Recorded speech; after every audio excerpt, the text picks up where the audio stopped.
Assalamualaikum warahmatullahi wabarakatuh. Perkenalkan, nama saya Muhammad Aditya Darmawan. Saya akan menjelaskan materi tentang DDL, baik itu tentang pengertian, fungsi, contoh, dan query DDL pada SQL. Apa itu DDL? DDL adalah Data Definition Language, yaitu kumpulan perintah query pada SQL untuk menggambarkan desain dari database secara menyeluruh. Atau lebih singkatnya ya, perintah query untuk menggambarkan desain dari database. DDL berfungsi untuk membuat, merubah, dan menghapus struktur pada database. Data Definition Language memiliki kaitan dengan tipe data. Tipe data ini mempengaruhi setiap data yang akan dimasukkan ke dalam sebuah tabel. Pada DDL lebih berhubungan pada objek, bukan pada isi atau data. Contoh DDL itu ada create, use, alter, dan drop. Create berguna untuk membuat objek baru. Use untuk menggunakan objek. Alter untuk mengubah objek yang sudah ada. Dan drop untuk menghapus objek. Create pada database. Untuk penerapan create database pada DDL. Untuk penerapan create database pada DDL memakai format berikut. Create database garis bawah name, create database atau create database my garis bawah db. Use pada database. Sebelum melakukan perintah terhadap sebuah database, kita harus memilih atau mengaktifkan database yang kita inginkan. Caranya bisa dengan mengubah nama database pada combo box database atau bisa menggunakan perintah use dalam kurung nama database. Formatnya seperti berikut. Use not win, atau kita akan memasuki folder itu.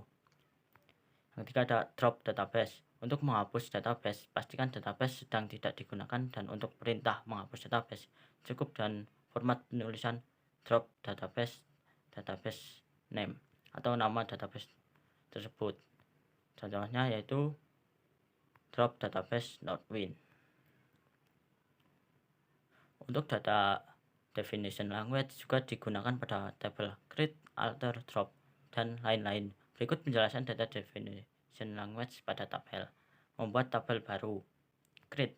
Untuk membuat tabel baru pada query SQL cukup ikuti format penulisan SQL seperti berikut. Create table name. Kolom 1 tipe data 1, kolom 2 tipe data 2, kolom 3 tipe data 3, dan seterusnya. Contohnya seperti ini. Create tabel mahasiswa. NIM varchar 11, nama varchar 200, prodi varchar 100, angkatan integer, IPK numerik 18,2.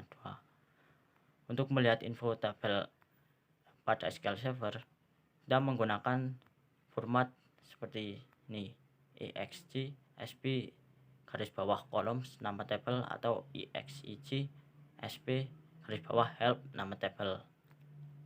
Dan ini ada memodifikasi tabel atau alter.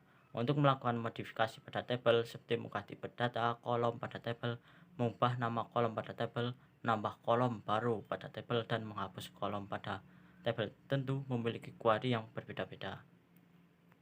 Format penulisan query SQL untuk alter.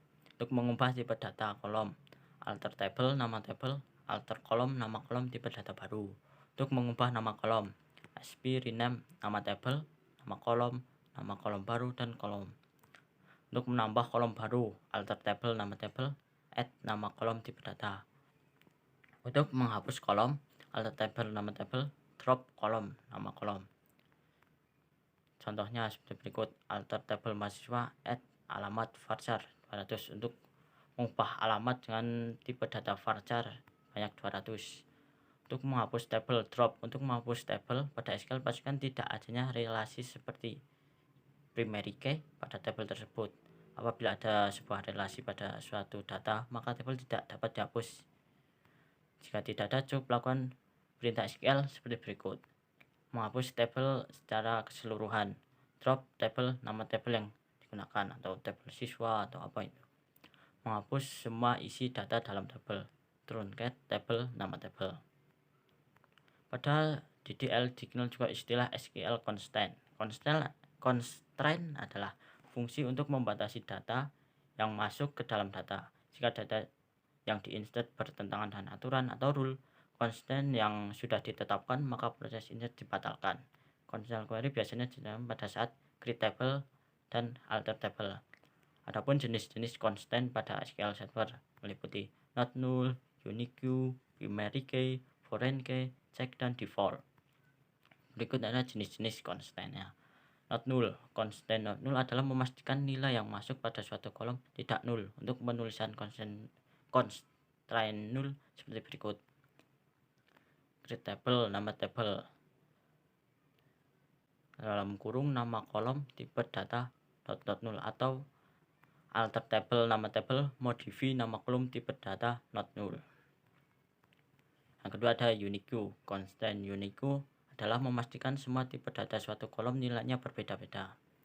Penulisannya yaitu menggunakan create table nama table kolom 1 tipe data unique, atau create table nama table kolom 1 tipe data, kolom 2 tipe data, constraint nama constraint unique kolom 1 kolom 2. Untuk constraint unique, apabila ingin menghapus constraint yang sudah ditambahkan, cukup menggunakan perintah drop constraint seperti berikut. Alter table nama table drop constraint nama const. Yang ketiga ada primary key. Primary key adalah kombinasi antara unique dan not null. Biasanya dipakai sebagai ID atau kunci utama sebuah tabel. Untuk penambahan constraint primary key pada pembuatan tabel baru, format penulisannya seperti berikut. Create table nama tabel kolom 1 tipe data primary key, atau create table nama tabel 1 kolom 1 tipe data, kolom 2 tipe data, constant name const primary key kolom 1. Sedangkan penambahan constant pada tabel yang sudah menggunakan format penulisan query seperti berikut. Alter table nama tabel add primary key tanda kurung nama kolom, atau alter table nama tabel add constraint nama const primary key dalam kurung nama kolomnya. Yang keempat ada check. Constraint check yaitu constraint yang berfungsi untuk membatasi data yang masuk ke dalam suatu kolom. Untuk penambahan constraint check membuat tabel baru seperti berikut. Create table nama tabel dalam kurung nama kolom tipe data, dalam nama kolom 2 tipe data, constraint nama const check nama kolom lebih besar n. Sedangkan penambahan constraint check pada tabel yang sudah dibuat sebelumnya menggunakan format penulisan query yang seperti ini. Alter table nama tabel add check dalam kurung nama kolom, atau alter table nama tabel add constraint nama const check. Yang kelima ada default. Constraint default adalah constraint yang berfungsi untuk memberikan nilai default terhadap suatu kolom. Apabila sudah mendapatkan constraint default, maka nilai akan diberikan secara default ketika saat insert data yang diinput tidak ditentukan untuk format penulisan pada query. Dalam menambahkan constraint default pada saat membuat tabel baru seperti berikut. Create table nama tabel nama kolom tipe data default nilai def. Menambahkan default pada alter table nama tabel add content nama const default nilai def for nama kolom yang akan dibuat default. Menghapus default. Alter table nama tabel alter kolom nama kolom drop default. Yang keenam ada identity. Constant identity adalah constant yang berfungsi untuk membuat penomoran otomatis atau bisa juga disebut atau auto increment. Syarat menggunakan constraint ini adalah kolom harus bertipe data integer. Formatnya sebagai berikut.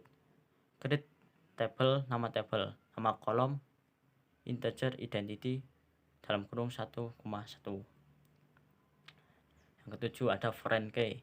Foreign key adalah constant yang berfungsi untuk menghubungkan antara satu tabel dengan tabel lainnya. Biasanya foreign key diterapkan apabila sebuah kolom dalam satu tabel yang berisi dengan kolom primary key pada tabel lain. Maka tabel yang berisi foreign key disebut child table dan tabel lain berisi primary key disebut parent table. Formatnya yaitu create table 1 dalam kurung kolom tipe data foreign key reference table dalam kurung kolom B, atau create table 1 dalam kurung kolom A tipe data, titik-titik, constant nama cons foreign key dalam kurung kolom A reference table 2 dalam kurung kolom B. Jadi kolom A adalah kolom yang akan menjadi foreign key dan kolom B adalah kolom yang menjadi primary key, merupakan referensi dari foreign key. Sedangkan dalam format penulisan SQL mengenai constant foreign key pada tabel sudah ada seperti berikut format yang akan format penulisan constant foreign key pada query SQL alter table 1 add foreign key dalam kurung kolom A reference table 2 dalam kurung kolom B, atau alter table 1 add contain nama cons foreign key dalam kurung kolom A reference table 2 dalam kurung kolom B. Selanjutnya ada DML atau Data Manipulation Language. DML adalah perintah SQL yang berhubungan dengan pengolahan data dalam tabel pada sebuah database.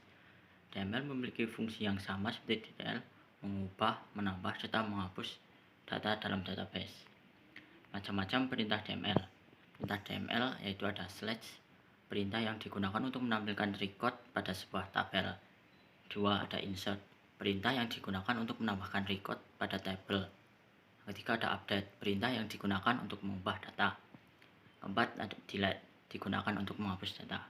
Contoh penggunaan slash, contohnya yaitu di query berikut slash bintang from data mahasiswa atau data yang akan kalian input. Perintah di atas berfungsi untuk menampilkan record dari data tabel data mahasiswa.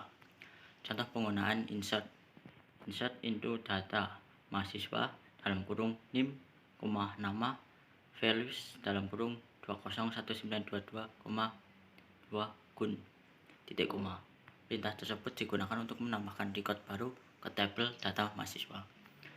3. Contoh penggunaan update data mahasiswa, set nama sama dengan tanda petik boy, where name sama dengan tanda petik 201922 tanda petik titik koma.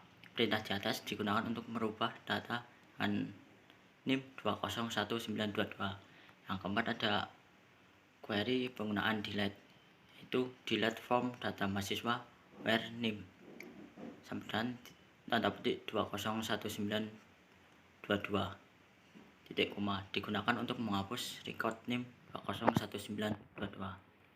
Sekian materi yang dapat saya sampaikan, kurang lebihnya mohon maaf. Wassalamualaikum warahmatullahi wabarakatuh.